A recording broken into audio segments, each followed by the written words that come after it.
Hi mga kapambi! Tinatamad pa nga ako maring bumangon pero kailangan. May humihingi na kasi mari ng dede. Kape pala. Monday nga kasi ngayon mari kaya may pasok na naman si Mister. Black coffee nga lang pala mari ang gusto niya. Ayaw nga pala niya mari ng may coffee mate. Hindi ko na nga maring malagyan. Nang makatapos nga ako maring magtimpla, pagpapalaman ko naman siya ng tinapay. Kahit nga mari talo siya sa sabong kahapon, ay aabyadin ko pa din siya. Galit nga ako mari, pero kakalimutan ko na lang. Kailangan nga natin mga mari magbait kasi malapit na naman ang December. Baka nga kasi mari ang mangyari ay pangsulit na, naging pampusta pa.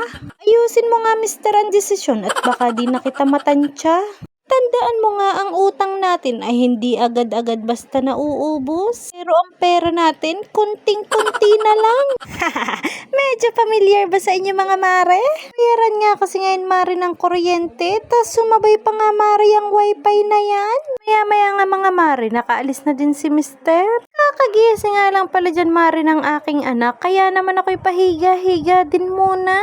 Kailangan nga muna niya mare magmuni-muni bago siya mag-almusal. Hotdog nga pala mare ang request niya pero wala naman akong mabilhan. Kaya naman pagtitinapayin ko na muna siya tapos gatas. Kalahati nga lang mare yung tinapay niya pero hindi pa niya kayang ubusin yan. Tapos nga mga mare, pinipilit ko na lang siya lagi uminom ng gatas. Kusa nga din pala yan mare bumutaw.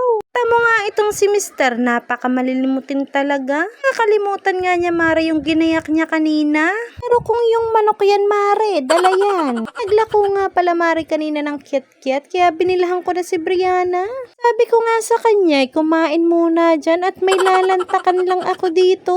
May ubo-ubo kasi nga siya mare, kaya akin na muna ito. Medyo mahaba-haba nga ito, kaya dyan na muna kayo. O siya, sige, goodbye!